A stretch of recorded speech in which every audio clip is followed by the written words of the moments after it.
Good evening. Stepping into frame. Well, good evening. It is live stream, Scotch Malt Whisky Society live stream. And I'm Andrew Derbidge. I'm not Matt Bailey. I'm sure you worked that out already. This is my first live stream for the year, so Happy New Year. Good to see you all. I might just make a quick adjustment to something here. Hold on one moment.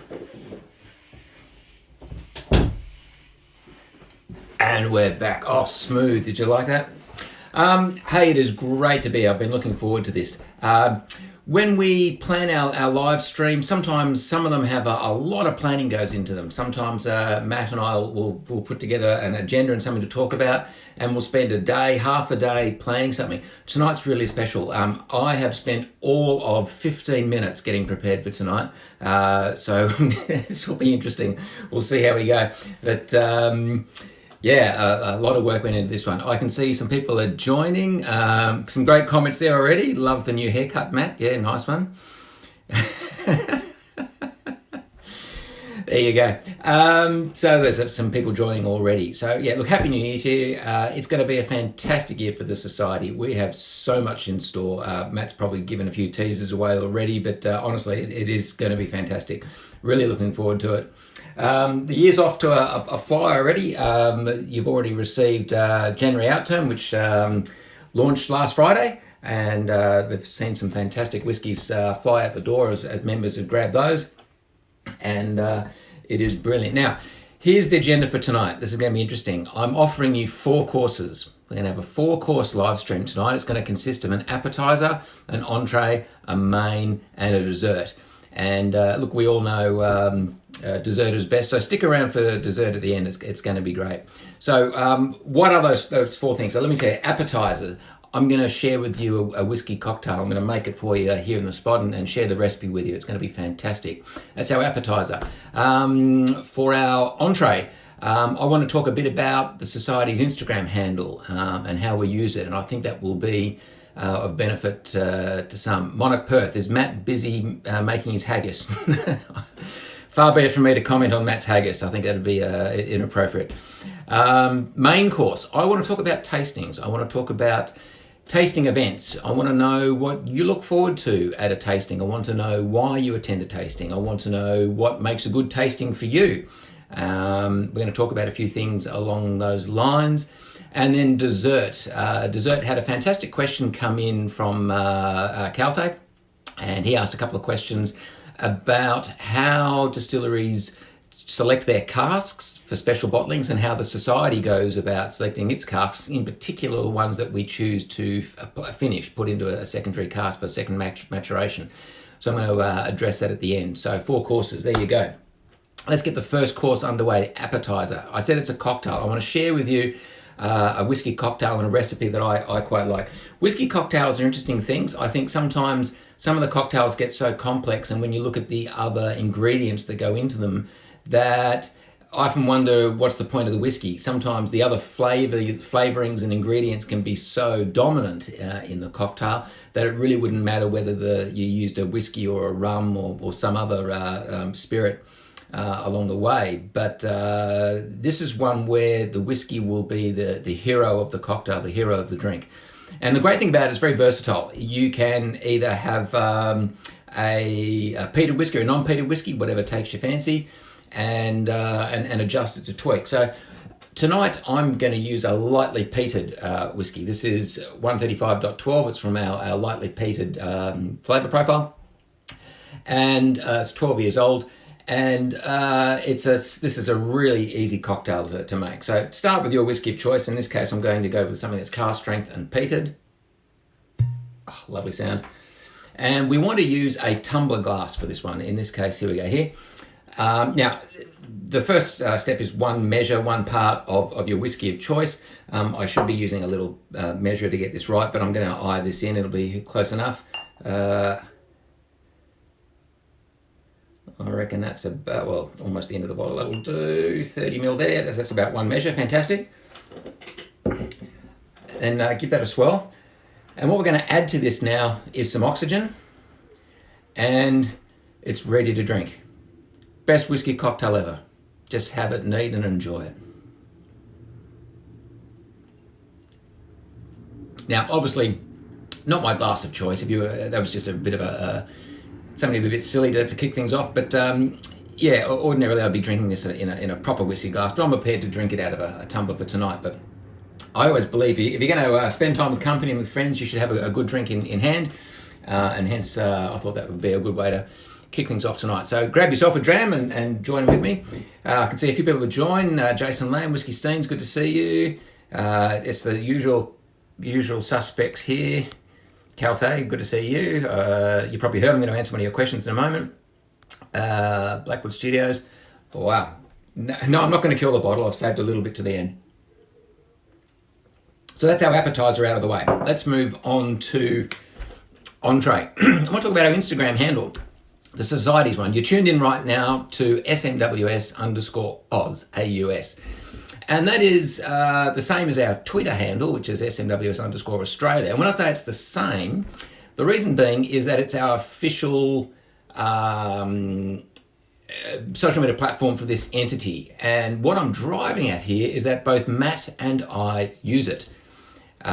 So I'll do a lot of stuff on Twitter under the SMWS Australia handle, not so much as Instagram, and vice versa. Matt does a bit of stuff as well. Why am I telling this? I'm telling you this because we obviously, Matt and I both use this handle and share and broadcast Society things on it.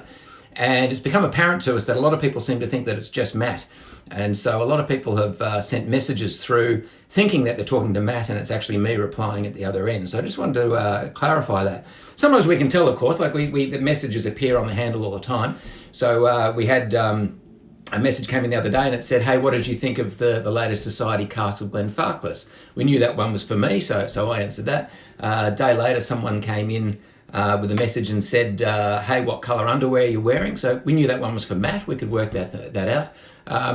Not because, people who follow Matt more are kinky or anything. It's just I'm often wearing a kilt and we know the traditions of what you wear under a kilt. So that's simple. But just a lighthearted way to let you know that, as I say, I'm often on the other end of the Society handle. So when you send through messages or start having a conversation with us on this Instagram handle, just be aware that it might be me and not Matt that you're talking to. So bear that in mind.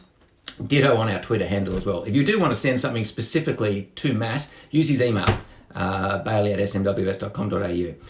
So that's entree out of the way. Let's get on to main course. And I welcome your comments here. Send something in if you want to contribute to this. I want to talk about whiskey tastings, and I want to know what you look for in a tasting. What encourages you to leave your home, pay some cash, sign up for an event, leave home, head into the city and attend a whiskey event. And, whether it's a Society event or a branded one or something at the local whiskey bar, what draws you out? Because whiskey tastings have changed a lot. And look, to put this in a bit of context, this is coming from someone who's been presenting tastings now for 20 years, and I've seen a lot of change over that journey. And some of the things that we felt were compulsory to do at a whiskey tasting 20 years ago, we hardly ever do anymore now. And our audiences have changed. Our audiences are a lot more educated than they used to be.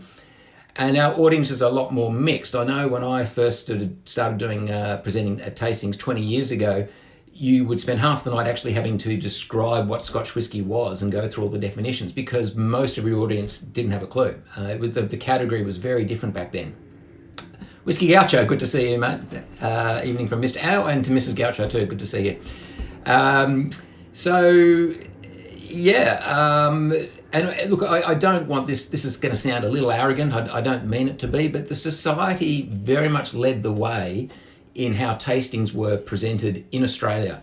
And I can say that hand on heart with a bit of truth and honesty. I mean, there was a period there where almost every brand ambassador in Australia was being sent to our tastings in Sydney that I was presenting to sort of learn their trade and learn how to present. And a lot of them went away and then modelled their own tastings based on what they'd experienced at the Scotch Malt Whisky Society tastings.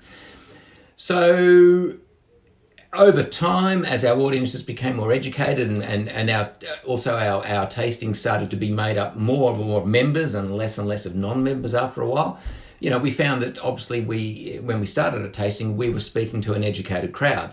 And so some of the things that we used to dwell on at the start, definitions and what is whiskey and how do you enjoy it, have fallen by the wayside a little bit. But where the challenge lies for us now is that if we host a tasting and there's 100 people in the room, how do you cater for it when there might be 20 newbies who've never been to a tasting event in their lives? They don't know an awful lot about whiskey, and then 80% of the room has been to plenty of tastings and knows everything. How do you apply that difficult line to keep both camps happy? Have tastings come to a point now where we need to specialise and we did this for a bit. We actually, back in about 2012, 2013, we used to split tastings, and we'd say, well, this event on a Wednesday night is for newbies and people that are new to the category, and this tasting on Friday night is for those who know their stuff. SMWS, good to see you, mate. Whiskey Jasmo. So yeah, that's an interesting dilemma, and it's one I personally still struggle with when I'm planning an event, trying to pitch it at a level that keeps everyone happy. I've been sort of looking for comments appear down here. No one's sort of chimed in yet with what they look for in a tasting and what they want. So maybe I can prompt you for some thoughts. Why would you leave your home, head into the city on a cold night and go to a tasting? Well, there's a few things. You might want to just taste some interesting whiskies. You might want to taste some malts that you hadn't tried before. So when you walk into the room, you're going to want to see 4, 5, 6 whiskies that you'd never tasted before. And I suppose some of us have probably been to tasting events where you walk in the door and you see the lineup and you're a little disappointed because you think, oh, well, I know all those, I've tried them before. So I imagine one reason you'd want to go to a tasting is to try new stuff. And certainly that's one of our big goals with society tastings. We try and, in fact, it's a rule of ours that we put on something different every time and we don't repeat ourselves. Some people go to a tasting wanting education. You want to learn something from who's at the front of the room. And that's a difficult line to play as well. I've been guilty at times of hosting tastings that probably got a bit too educational. And you go off down the track and you're giving a lot of information. It can be information overload. And some people in the room just want to have a drink and enjoy the whiskey and maybe chat amongst their friends. Hot dog extravaganza. I'm missing the steps style tastings. I don't think we've had one in Canberra for a couple of years. That's very interesting to read, mate, because Canberra used to have a bit of a tradition of having more steps tastings than other ones. But hey, listen, I really take that on board. Thank you, and we will we'll probably respond to that and look to address that with future steps tastings in Canberra later this year. So trying to know how much knowledge to impart can be difficult for some audiences. I did a tasting in Melbourne, flew down to host a big society one down there, and we called it an evening with the cellar master. And it was specifically to, it sounds a bit self-indulgent, but it was to listen to me and hear what I had to share. And about 98% of the people in the room had a fantastic night and raved about it, and everyone came up at the end and said that was brilliant. And this one bloke came up at the end of the night and said, "Oh, Andrew, I've got to tell you something, you talk too much." He said, "I came tonight just with my friends, I just wanted to drink whiskey and chat to my friends." And I thought, well, you've kind of missed the point there. It was advertised as come listen to the cellar master. But anyway, as I say, it's a difficult line to apply, knowing how much information to give. So some people want that education and some people don't. That's another thing. And the other thing that people often look for is new experiences with whiskey in particular. So I don't mean new whiskies, but new whiskey experiences. And that's something that we've really worked hard to deliver with the society in the last couple of years with a lot of our match tastings, our Boilermaker tastings where we've, Boilermaker tastings where we've combined beer and whiskey. We've done cheese and whiskey nights, chocolate and whiskey nights, coffee and whiskey nights, ice cream and whiskey nights, and gelato and whiskey nights. And they've been fantastic too. So they're all the things you can do that you can do at a tasting, and I wonder, I put it to you, dear viewers tonight, what is it that you look for? What do you enjoy in a tasting? And hey, this is probably more pertinent. What do you not like? What annoys you at a tasting? What frustrates you and makes you think, oh, I should have stayed at home, or this was a waste of time? While you ponder that, and maybe some of you might type a response in, I'm just going to scroll down here on my phone a little bit because I've seen some good comments come in. SMWS, late to the party, so sorry if it's already been covered, but a good question at a tasting is always good. Learn something new, maybe I haven't thought of. Not sure it's great for host though. Mate, I love questions at my tastings. I encourage my audiences to chime in, and the more questions, the merrier. I truly love it. 45 Fit, mate, good to see you. I enjoy learning from and talking to other whisky enthusiasts. That's really what the society about, isn't it? At the end of the day, we're a club for whisky lovers and whisky enthusiasts. And for me, if you look back at what the founders of the Australian branch really tried to achieve, that's Andre Tamas and John Rourke, they really built our club around conviviality, and they wanted convivial meetings and friendship and camaraderie. And that's exactly what we've really tried to live. And if I can be honest, it's one thing that really made the Australian branch stand out from a lot of other branches at that time. So 45 Fit, mate, thanks for that. I appreciate that. Whiskey Steens, I love to get a sense of how the professionals appreciate tastings, like on a panel or something. That would be an interesting insight for me personally, but realise that's not an interest for all. Yeah, well, mate, maybe Matt and I might sit together one day and address that with you. I mean, certainly I know for me, you know, I've been to a lot of tastings, both in the crowd and presenting up the front. And what I look for in a tasting now and what I enjoy is certainly different to what I looked for 20 years ago. So it's interesting as you go through the journey. For me, I like listening to new people. There's some fantastic people going around. I like listening to the masters. You know, I love listening to the master distillers and the like. You know, Bill Lumsden, the Jim McEwens, the master blenders of this world. You know, Dave from Balvenie and those sorts of guys. I like, you know, those are the people who have really risen to the top of this industry. So you can only, you know, bask in their knowledge and learn from them. Calte, Steps Melbourne edition. Well, look, you've got a new state manager down there in Alex Moores, so have a chat to him and let him know. Guys, I say this to everyone in every city. We get sent emails saying, "Oh, can we do this at our city?" and all the rest of it. We have a state manager. Every state in this country of ours, except for Northern Territory and arguably Hobart. No, Alex has got that now. Has a state manager, and if you would like to see something different at your local tastings, get in touch with your state manager and say, hey, you know, could we do this please, and suggest it, and we'll take it on board and run from there. Follow up from Whiskey Scenes, like how do they break a whiskey down and analyse it? I found that fascinating. I've spent a lot of time with some master blenders, and seeing how they approach their whiskies is very interesting. And it's certainly different to how most brand ambassadors tell you to enjoy your whiskey at events. Again, that's a really difficult line to play as a host up the front. You know, is it your job to tell people how to enjoy their whiskey, how to drink their whiskey? Awkward. So, Nip of Courage, good to see you. Fantastic, thanks for joining. And yeah, I still come back to, I'd be interested to get your thoughts on, do you think we as a society at our events need to split our tastings? Do we need to promote or advertise that certain tastings will be for people with a certain level of assumed knowledge? Do we have to do tastings and promote them as being for the newbies?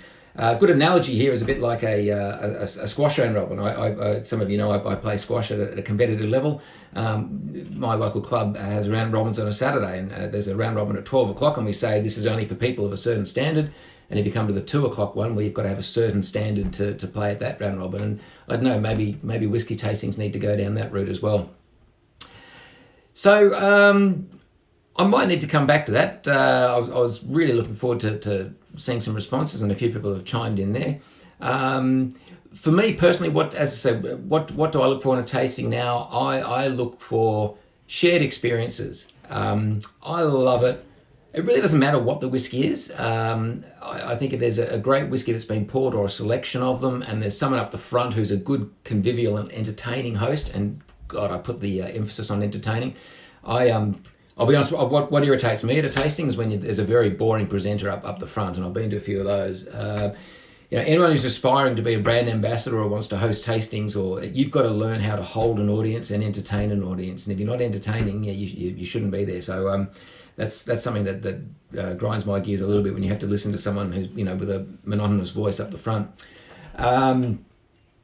But I love it when you've got a great whiskey and someone up the front is telling about it, and you're learning about how it's made and what makes it different to other distilleries and other whiskies.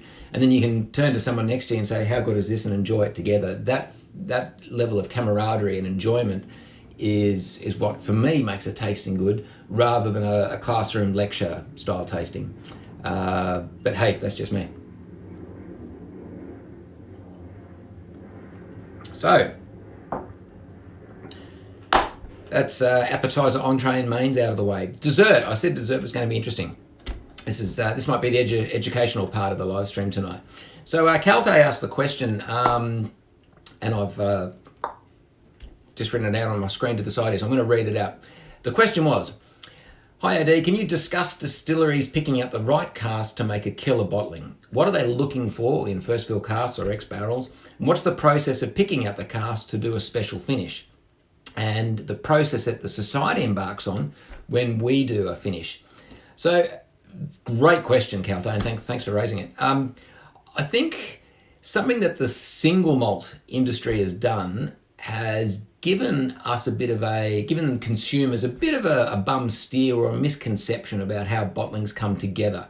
And certainly if you read a bit of literature and listen to some of the stuff that we, the society, have preached after a while, there's probably been too much of an emphasis on the single cask. And I think if you, where the consumers and most punters probably have a misunderstanding of how it all works, is that there isn't really a master blender who goes through the warehouse and taps every single individual cask and says, oh, that's a great one, that's not a great one, let's bottle that one there. You need to appreciate it in the commercial world of whiskey, so not the society stuff, and certainly not independent single cask bottlings. But when you go to your local bottle shop and you see, Distillery XYZ's 12-year-old or their no age statement or their, 18-year-old or whatever you want to name it, you need to appreciate that 20, 30, 40, 50, up to 200 casks may have been dumped and vatted and homogenized at a time to produce that bottling. And yes, the master blender has at some stage done a quality control along the samples. The master blenders sit in their lab and samples come in from the warehouses and they nose and check that there's no flaws. And it is a nosing exercise, of course. But the master blenders and the distilleries and the bottlers work in parcels. You need to understand, they work in parcels of casks, 10, 20, 40, 50, 60, 100 at a time. So it's not really that romantic notion that many have of someone going into a warehouse, picking out a single cask, identifying it as a stunner and choosing to bottle just that. Not at that big brand level. Certainly that's how a lot of the independent bottlers work. It's certainly how single cask bottlings work. And it's how the society used to identify a lot of its casks. 10, 15 years ago, yes, we would go into the warehouses and pluck out one. Some of you know I've been behind a bottle of Glenfarclas that was bottled under the Whisky and Wisdom label. That was literally a case of me crawling through the warehouse and sampling individual casks and finding the one that I thought was best. But that's one bottling. As I say, at that bigger brand level, we were dealing with parcels of casks. And so the master blender, when he or she is assembling the blend or the vatting, they will be nosing a sample that is representative of those casks. And they'll say, yep, that's fine, and then 10 will get put together. It's a very interesting concept because at the Society we have preached for years, and people who've been in my tastings will have heard me shout this from the rooftops about how every individual cask is different. And we all tell the story, and I've experienced it in my personal life, where you go to two casks that were filled on the same day and they sat side by side in the same warehouse for 10 years, and you go nose and taste them, and they're different. They're different. They obviously share a common DNA though, and that's the analogy. Think of a litter of cats. I think if you have a purebred cat delivers a litter, the 4 or 5 kittens all are slightly different, but they also all look the same. They've got that same characteristic. So the master blender will simply look at that parcel and say, yep, that's great, and then those 10 casks will be tipped into the vat. And then and go from there. And if it's a blend, then they'll add 10 casks from this and 2 casks from that and 20 casks from that or whatever to put it together. So that's the process that takes place on a big level. The second part of the question was picking out a cask to do a special finish. Now this is where we get a bit cynical, and I'm very cynical in this regard. There have been a lot of releases, and everyone's done it. I don't need to name names because everyone has done it. single cask releases where the original cask was probably a bit tired, a bit dull, and it needed a bit of polish and sparkle added to it. And those are the casks that then suddenly spend 6 months in a first fill Pedro Jimenez cask, or get transferred to a Sauterne cask or an exotic port cask for 6, 12, 18 months, just to breathe a bit of life into it.